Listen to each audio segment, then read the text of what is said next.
We think they meant that he locked the door. He was apparently firing through the wall at the police officers. He had a very powerful weapon with rounds that were capable of actually cutting through the wall. So the police were taking fire outside that classroom, and of course they couldn't see into the classroom. So that may be one reason why they were not firing back. They didn't know at that point where the children were, where the teachers were. It would have been very difficult for them. But there are lots of questions. And Tom will listen in now. Thank you so much for being here today. My goal today on this press conference, is to give you a snapshot where we're at today. This incident happened on Tuesday, May 24th. So there's a lot of information, a lot of moving parts. We have a lot of people involved in this investigation.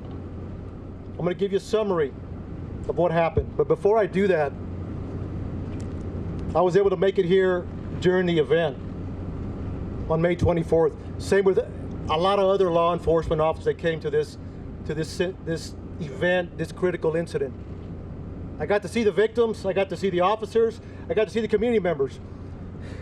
It is so hard. It's hard to take, it's traumatic. We're all hurting inside. We're hurting inside for the community members in Uvalde, Texas. We're hurting inside with our local partners that have to live here and work here every day. The victims, the family members, we feel for them. I'm a father. I can't go home tonight and hug my kids. That hurts. The members behind me are family members, their kids. It's tough. It's tough, it's hard, but that gives us the motivation to move on, to do good work for Uvalde, Texas, for the victims. We speak for the victims, and we take that dearly. Before I get started, Texas Rangers are leading this investigation, but we can't do it alone. We cannot do it alone. We have ATF, FBI, CBP, Border Patrol, Uvalde County District Attorney's Office. The list goes on and on and on. But the agencies I told you are the main ones that are assisting with this investigation. We want to know what happened, recreate the scene. That takes days, that takes hours, that takes time, a lot of information. Then we have to do a lot of interviews. So we just started. We started on Tuesday, today's Thursday. We're still grabbing a lot of information. We also, what's important to us is why. Why did he do this? Why did he do this? Who is this man? The suspect. We're going to find out. With all the different agencies that are involved, we're working every angle that's available. And we won't stop until we get all the answers that we possibly can. So again, I want to thank these men and women that are behind us supporting the DPS and the Rangers. So there's a lot of information I'm going to give you. There's some new information as of Tuesday that I wanted to clear up, that we want to clear up, that's been pushed out. We'll continue to have updates in the coming days once the information is obtained and we're able to confirm and corroborate that. We want to make sure we're pushing out the right information. Early on, when we came in, we were receiving a lot of information from a lot of different locations. That's a baseline. You start there. We made some reports. But since then, we started doing interviews. We started working the crime scene, so we're cooperating. I want to share some of that. It's a small piece of information right now, but it'll grow within days. So please, thank you for being here and being patient with us. It means a lot.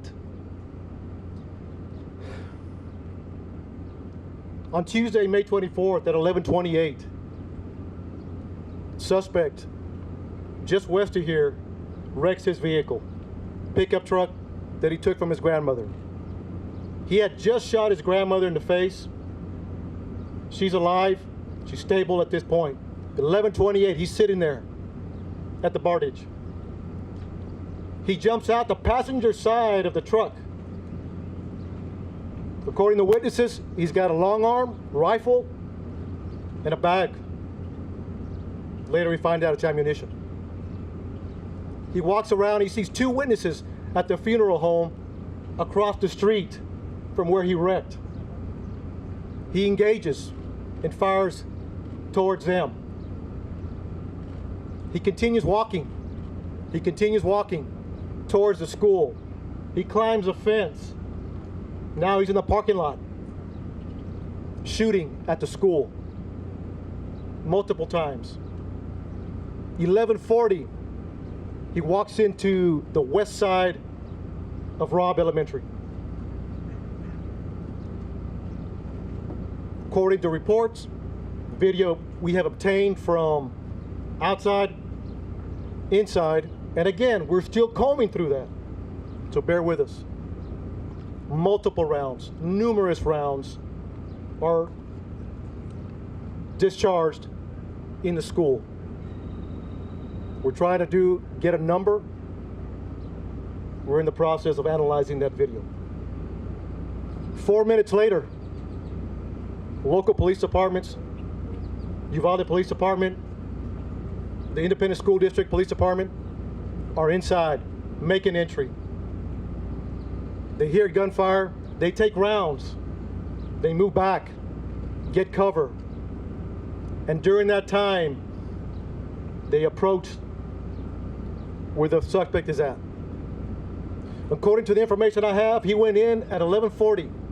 He walks, and I'm gonna approximate 20 feet, 30 feet. He makes a right. He walks into the hallway, he makes a right, walks another 20 feet. Turns left into a schoolroom, into a classroom that has doors open in the middle. Officers are there, the initial officers, they receive gunfire. They don't make entry initially because of the gunfire they're receiving. But we have officers calling for additional resources. Everybody that's in the area, tactical teams, we need equipment, we need specialty equipment, we need body armor, we need precision riflemen, negotiators. So during that time that they're making those calls to bring in help to solve this problem and stop it immediately, they're also evacuating personnel. When I say personnel, students, teachers. There's a lot going on. A lot complex situation. They're measuring. Approximately an hour later, U.S. Border Patrol tactical teams arrive. They make entry, shoot and kill the suspect. But you also had a Uvalde County deputy and Uvalde Police Department that made entry and killed the suspect. Immediately, numerous officers. Now it turns into a rescue operation. How do we save these children? How do we save these children? Some made it out. We don't have a hard number yet, but that was a goal. And then continuing, making the area safe, continue. It's a lot of moving parts afterwards. But during, they were taking gunfire, negotiations, and developing a team to make entry to stop them.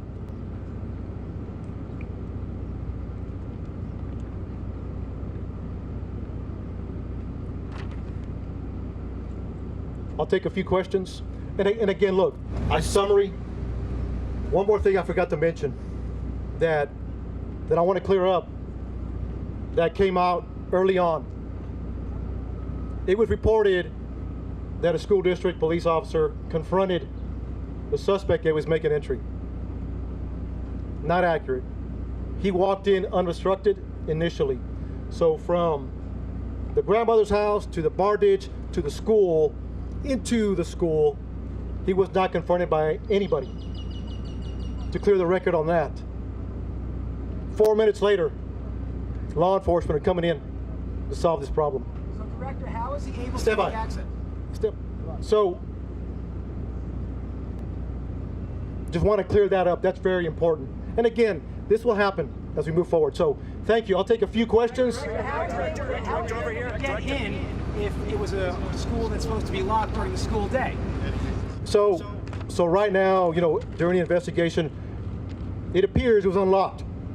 So we're going to look at that and try to corroborate that as best as we can. You know why? How many gunshots were Yeah, there? you know why he was unlocked? I do not. Hey, please, one at a time, and we'll address as many questions as we can. So let me finish this question. One at a time, announce your name, announce your network, okay? Be respectful, please. Josh Margot, and how do you know why it was unlocked? So Josh, you know, thank you for the question. So right now, it appears it was unlocked. Like I said, it goes back to the investigation. It takes time. We will find out as much as we can why it was unlocked, or maybe it was locked. But right now, it appears it was unlocked. So thank you. Yes, sir. You say at one point when he was inside there, among the things you were attempting negotiation, was he responding to negotiation? And in that period of time, was there continued gunfire? So during that time, right now, according to the information we have, the majority of the gunfire was in the beginning. In the beginning. I say numerous, more than 25. I mean, it was a lot of gunfire in the beginning. During the negotiations, there wasn't much gunfire other than trying to keep the officers at bay. But that could change depending as once we analyze the video. But right now, according to the information, he did not respond. Director over here. Director, Tom Yamas with NBC News. My question is this: was there a school officer on campus, and was that school officer armed? Because that's what we've been told. So at this time, no. There was not an officer readily available, armed. No. Was there an officer? No. Why? Nothing. I can't answer that yet. I'll circle back with you again. As we do that investigation, we have all these questions we want to answer. So, but I'll get back with you, sir. There's a 12-minute gap. There's a 12-minute gap from when he crashes his truck to when he enters the school. 12 minutes. What happened in that 12 minutes? You got to understand, 11:30 is the information we have at this point that we can confirm. 11:30 a.m. the PD gets we got a crash and a man with a gun. And then you have responding officers. That's what it is. If it's 12 minutes, from 11:30 to 11:40, that's the information we have right now. Look, at the end of the day, our job is to report the facts and have those answers. We're not there yet. Over here. When was the first 911 call to officials? When was the first 911 call? Say it again. When was the first 911 call into officials? How long did it take to respond to the scene? So right now, the first 911 calls at 11:30. I will get the time what it took to respond. So we'll have that answer. Yes, sir. Gone in before an hour elapsed. Could. There's a lot of possibilities. There's a lot of possibilities. Until we receive an interview, because there was numerous officers at that classroom, numerous.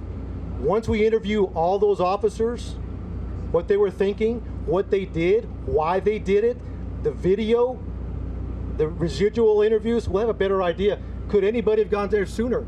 You gotta understand, small town.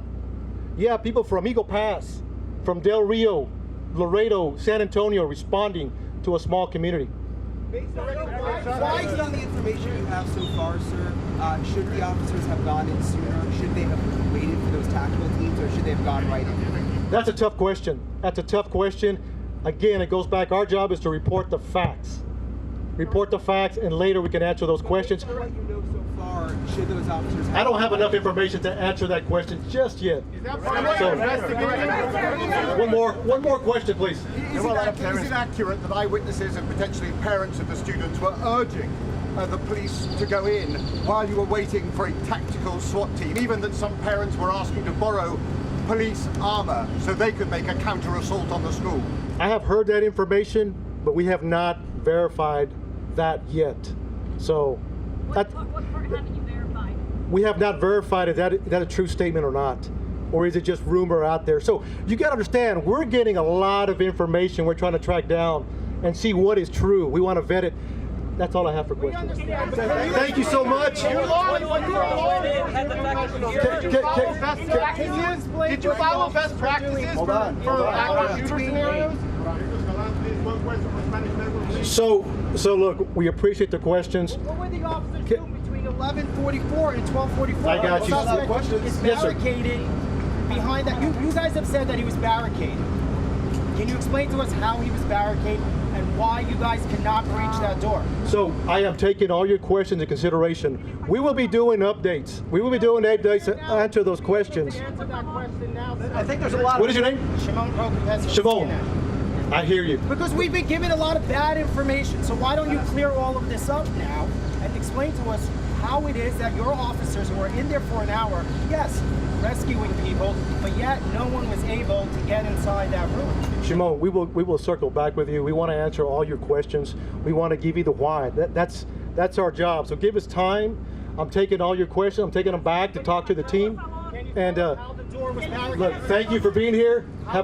We'll talk soon. We'll talk soon. Thank you.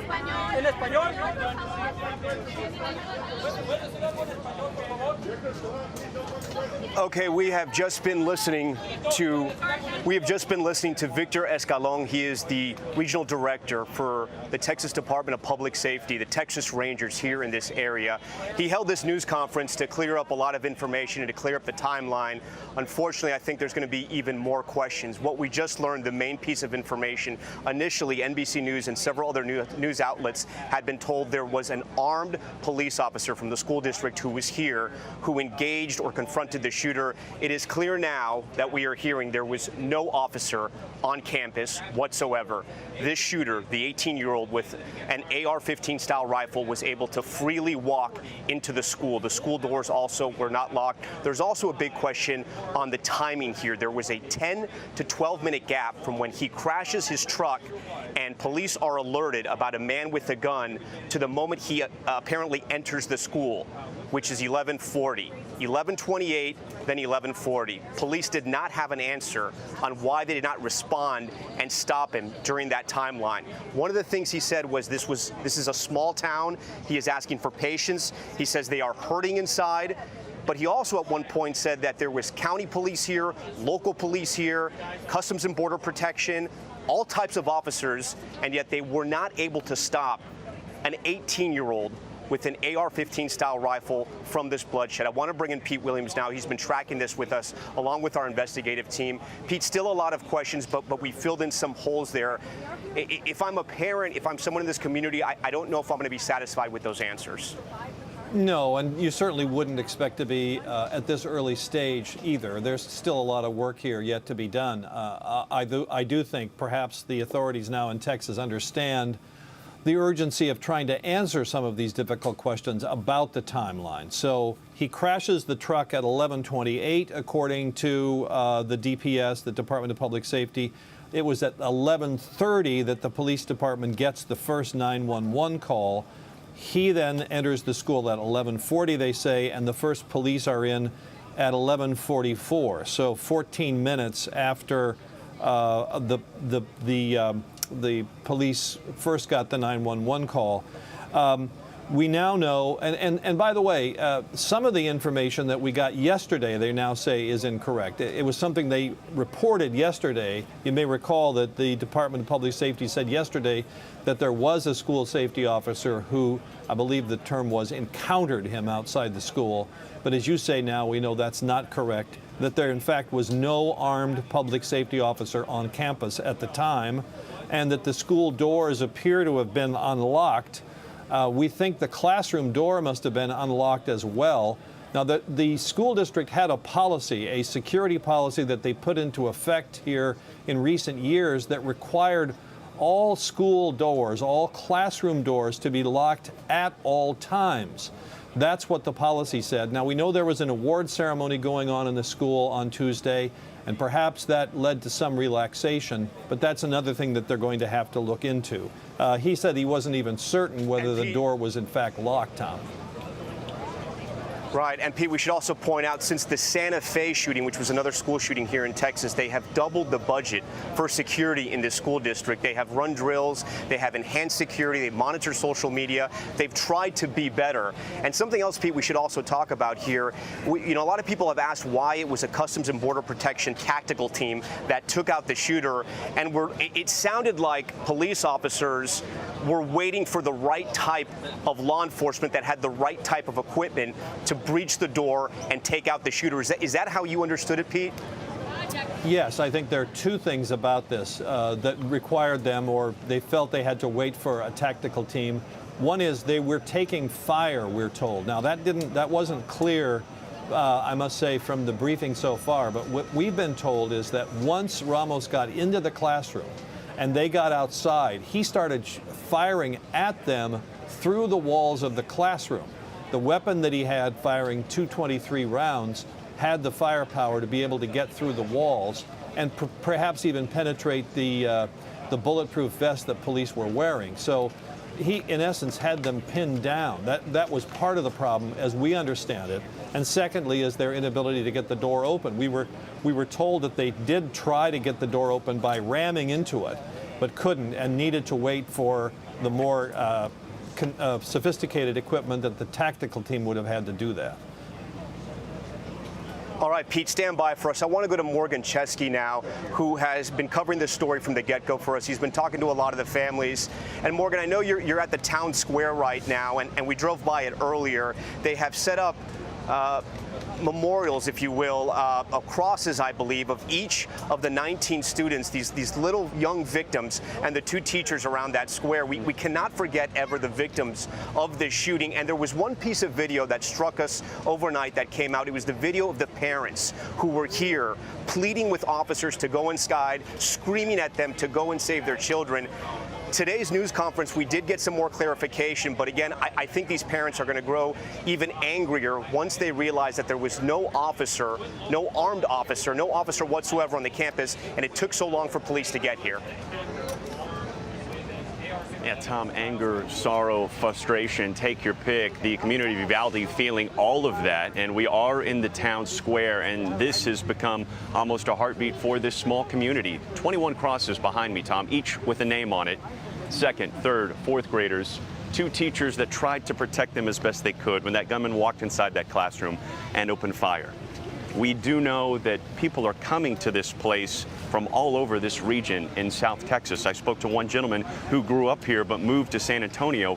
He brought his young children here, and they went one by one down this row of crosses, paying their respects. Each cross has a heart on the front where people can put their names and offer words of encouragement to the families now forced to try to move on from this horrific tragedy. I spoke to a young mother who brought her two children here. Her eldest son just in first grade. They go to Uvalde schools, but they were not at Robb Elementary, thank goodness.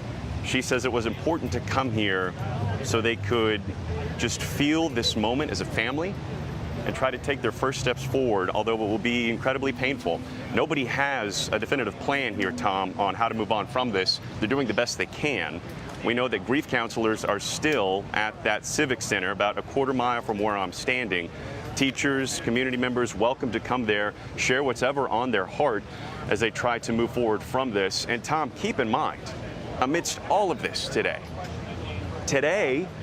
should have been the last day of school. A thing that so many kids look forward to, families look forward to, the start of summer. Today, instead, it's a day of horrific sorrow. Tom? Horrific sorrow, and there are crosses there, Morgan. There are crosses just behind us here as well at the school. Before we go, I do want to bring in Cedric Alexander. He's an NBC News law enforcement analyst. Cedric, I do want to get your take, because there's going to be a lot of criticism. There's going to be a lot of judgment. You have been on the front lines of violence here. After hearing what you heard, how should America look at what happened here and the response from law enforcement? Well, I believe more and more people have become more confused actually after that press conference, because one thing you're going to have to be very clear about with the public who is outraged there in that community and across the country, the death of those children, is being able to provide as much accurate information as you can and not delay that information. I think under this particular set of circumstances, as at any school shooting, and certainly I've been there before in 2013 in DeKalb County, Georgia, it's a lot going on. You have a lot of communication going on, a lot of different agencies responding from a number of different departments, and you're doing the very best you can under the circumstances. But one thing that was trained after Columbine is that officers that respond first to the scene, to do everything that they can to get inside the building, engage the subject, and at least distract him away from his intended targets. I don't know if that was the circumstances here, but those are the questions that are going to continually be asked. And I think it would be to the best interest of law enforcement, particularly DPS in that community, to be able to quickly respond to many of those questions before things become more complicated. Cedric Alexander, we appreciate your analysis. We thank you for joining, and that's going to conclude our NBC News special report. Lester Holt, he's going to have much more from here in Uvalde tonight on Nightly News. I'll have more this evening on NBC News Now's Top Story. For now, I'm Tom Yamas in Uvalde, Texas. Thank you for watching. Weeknights at 7 on NBC News Now. Hallie Jackson Now. Weekdays at 5 on NBC News Now. Let's go. This is a critical choke point for this fire.